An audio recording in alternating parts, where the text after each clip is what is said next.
Hello, everyone. My name's Tom, and today I'm going to do some demon consume work. It's inspired by Tamara Mori, last week's celebrity, because she did the typical Savior Consume YouTuber thing of today I'm going to show you my skincare routine. It probably doesn't apply to you, so just research your own thing. I don't give a fuck about you, because today I'm talking about me and what works for me. And her fans are like, oh my God, she's amazing. Total vibe. And I'm just like rolling my eyes. Like, I don't get it. I don't get this culture. But I kind of do because, I'll watch videos on like people going camping or woodworking, hobbies that I don't do, but I like watching those particular people do it. All right, so quick recap on consume within the objective personality system. It is taking in information for the self. So I like to think of it as your sense of identity that you kind of currently have for yourself. And that can include likes and dislikes. So I'm going to talk about that. So a previous identity that I had for myself was music, being a musician. Like in high school, discovered punk music and got into bands and playing in bands. And throughout my 20s, like I wanted to make it as a rock star. And here I am in my early 30s, kind of like, what do I do now, kind of thing. So, point is, I'm going to talk about 5 of my favorite bands. Sounds easy, but it's not when you demon consume. All right, first up, we have Muse. Probably like the least favorite on this list, but I do have a big fondness for them, a lot of nostalgia for them as well. So, what did I like about them?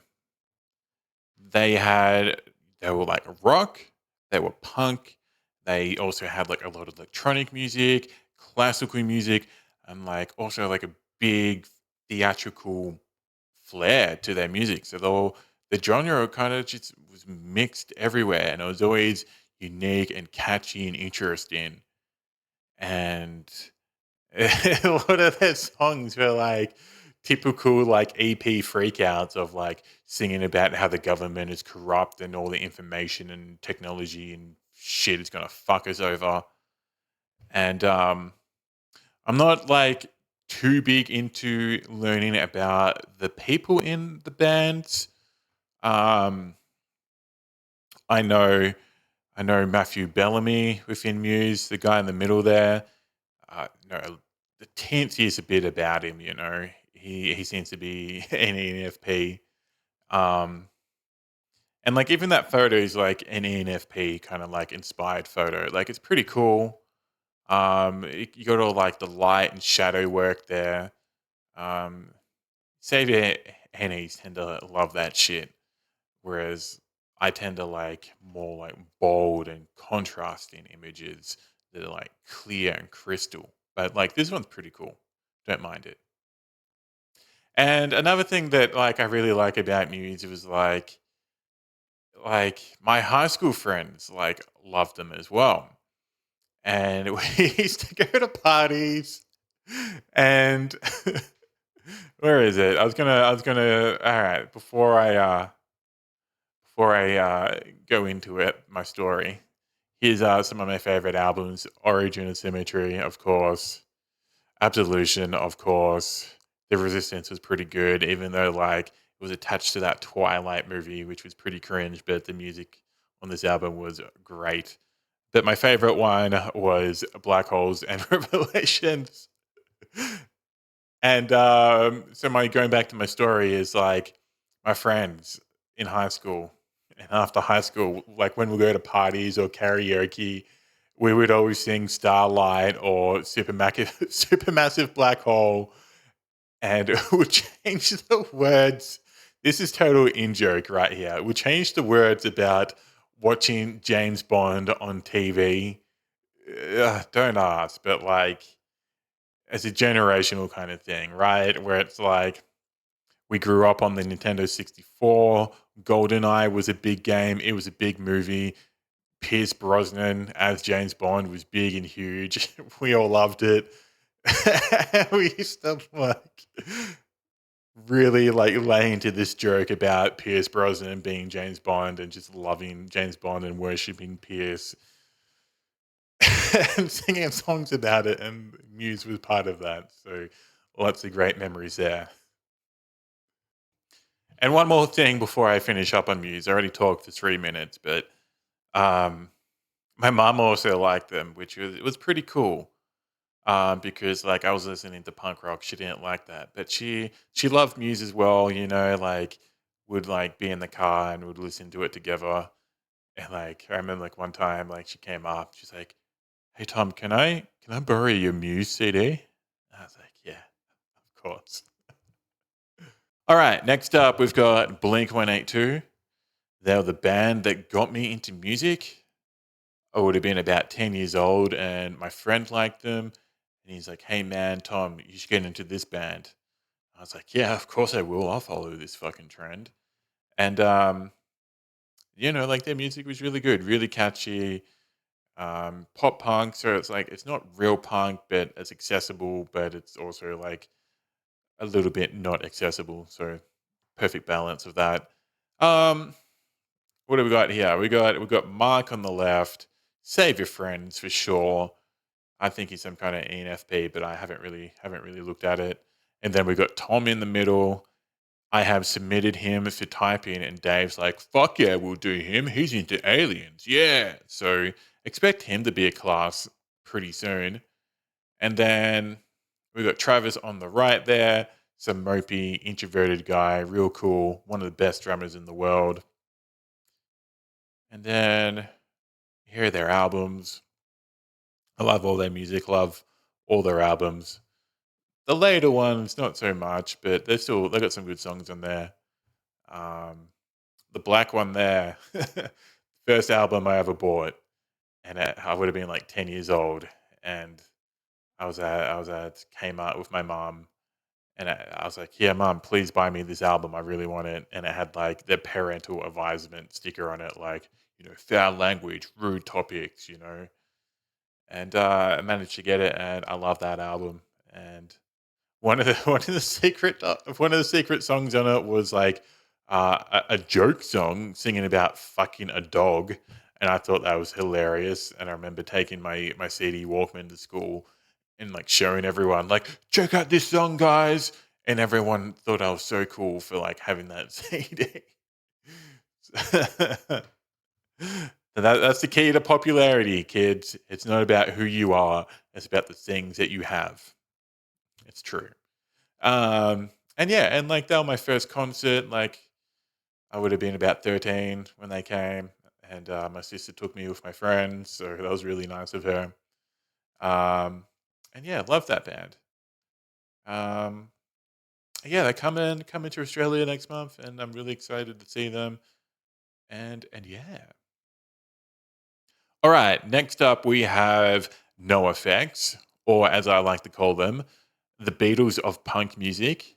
And I say that not because they're the most popular punk band, but because their songwriting and like some of the like audio production on their albums is like really interesting and creative and done really well. For example, Monosyllabic Girl, really creative lyrics. And there's another song, I think it's titled "I Hate Mondays" or something like that. And yeah, just the music composition, just really interesting. Like the way like they count in the song, but it's like a pretend fuck up, but like they make it work, and like changing keys and stuff like that. I really find it interesting. Um, Yeah, I'm not the biggest fan, but like we got L. So like I don't know much about these people, but you know we got El Jefe, Fat Mike in the middle, Smelly, Melvin, and yeah, they're really like close friends, I suppose, and they're really funny, really entertaining. Their songs all are about being like fucked up on drugs and like again, EP fears of like the government and stuff like that. They tackle a bunch of social issues like homelessness and I don't know, poverty. I can't remember, but yeah, really good band. Coaster is one of their albums. Is it my favorite? No. Is it the best? No. But that one kind of just stands out because I had it in my car for a long time and I really enjoyed it. And then where is it? Yeah. They released a book, The Hepatitis Bathtub, and that was my first clue into like, oh, I'm a savior sensor, right?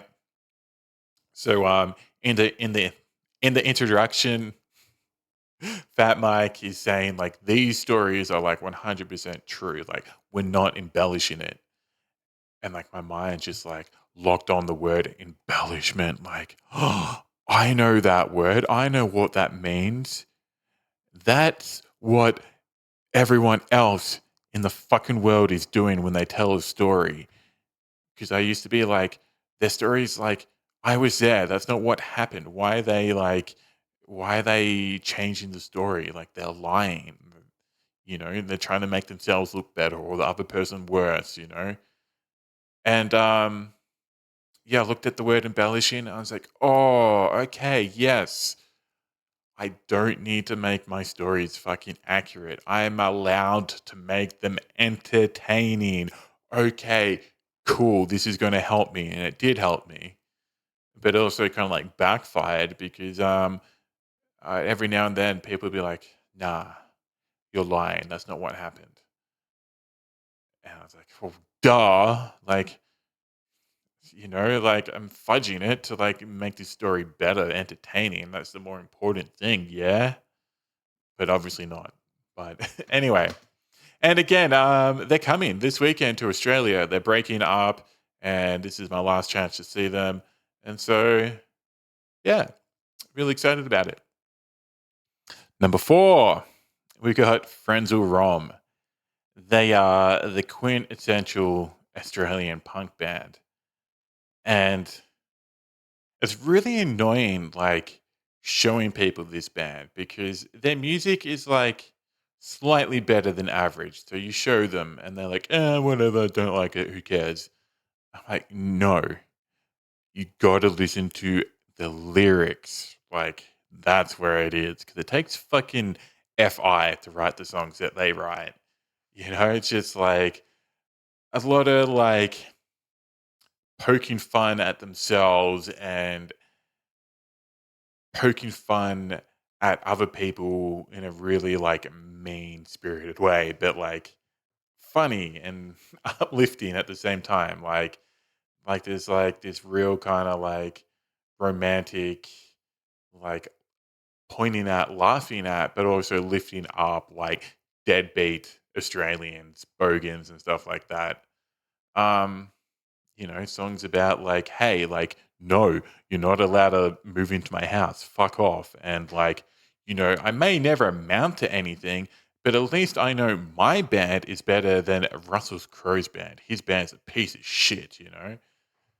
And yeah, great band, really fun live, really funny. And then this is my favorite album. You Are Not My Friend, and what else is on here? I don't know, a bunch of stuff. Like I remember my brother was moving out and he's like, I've got a bunch of CDs, Tom's like, just go through it, take what you want. And I saw this and I was like, fuck yeah. Man's not a camel, you know? Man's got a drink. Beer, particularly. That's what they're saying if you don't get the joke. But anyway, love this band. All right. Lastly, we've got my favorite band. Let's put a little asterisk next to it because don't attach my name too hardly to this band anymore, which is really sad to say, but I'll explain a bit later. But anyway, here we have Anti Flag, and really great band. I first heard them on a community radio station that was ran by like kids, like everyone at the organization was under 25, and I heard this song Underground Network, and I just fell in love with the band, and they just quickly became my favorite. And an album of note is it's probably my third favorite album, but it's called American Spring. And the reason I'm bringing this one up is because I don't know, it's just kind of like the right music at the right time in my life. I would have been 24 when this came out, and I had just broken up with my girlfriend of 4 years. You know, quite a long time when you're that age. Really heartbroken, and just and this album, like Anti Flag, very political album, very political band, very like anti-capitalist, anti government, just all about peace, love, unity. You know, fighting sexism, racism, homophobia, all the isms. You know, and this album was very much that, but it also had a little bit of like a introspective part to them from like the members, and I appreciated it at that time. They had a song, can't remember the song name, but they had a line in it like, "There must be more to life than sitting around waiting for it to end," and that's how I felt strongly at that time, and it felt good to be like heard. And Damon and I, from me, like, I don't know, I have no life direction. What the fuck is going on? Like, I still feel like I'm waiting for like life to end. Please be over, kind of thing. Because I'm bored. What's happening here? You know. Um, but yeah, you know, love the band. Really, really influential on like shaping my political views. Um, I got to play with them, like have my band like play a spot for them, and here's me doing a bass solo behind my head, like in Saber Flex, you know. um, and here I am. I'm at the back with the bad lighting, but in the middle there is Just Insane, the guitarist, lead singer, and the other two guys to the side were my bandmates, and I don't know. It's really difficult at the moment because just the same, he's got himself into a lot of trouble. He's got like a bunch of like sexual assault allegations against him, and and that's caused the band to break up, pull all their music down, just take everything offline. They've just completely disappeared essentially, and that's tough. EP fear, but it's really tough because it's tough to wrestle with my FI, right? Like this band was so loved by me, and they've really like shaped my political views and my sense of self and my worldview. And for a person to be like against sexism, against sexual violence, and then to be he hasn't been found guilty yet, but to at least be alleged, the possibility of it. Um, let's just say, for the example that he is guilty, that like it's hard to, it's something that I can double decide and process and wiggle myself around it. Be like, okay, like I can separate the art and the artist and stuff like that, and I can separate him from his crimes and be like, here's the pros to him, here's the cons to him, and I can settle all that within. But what is difficult is the tribe hate, the backlash I will get if I like wear one of their t-shirts, um, play this like if I ever perform one of their songs out in public, like, oh no, like I'm scared of the backlash. Like, oh no, Tom, you like this music from like this guilty sexual predator kind of person. Like that means you endorse that. Like you're a rape apologist, Tom, because like you like this music, you're singing their music, so like you must agree with that. And it's like, no, I don't. Like I can completely condemn all that. I just like this music. I like the messaging of the music of like being against sexual violence and sexism. That's why I'm singing it. Like they inspired me to hold these views.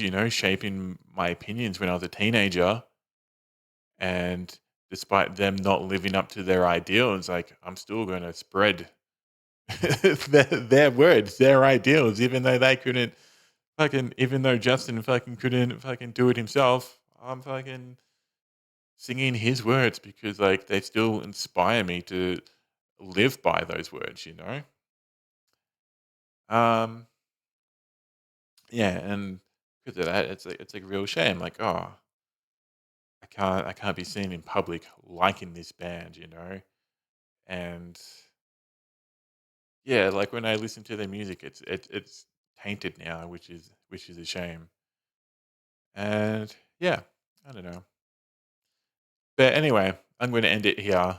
This video is way too long. I was hoping for it to be under 10 minutes, but it's probably closer to 20 now. But thank you for watching, listening to me talk about some things that I like. It's actually a little bit difficult because it's like,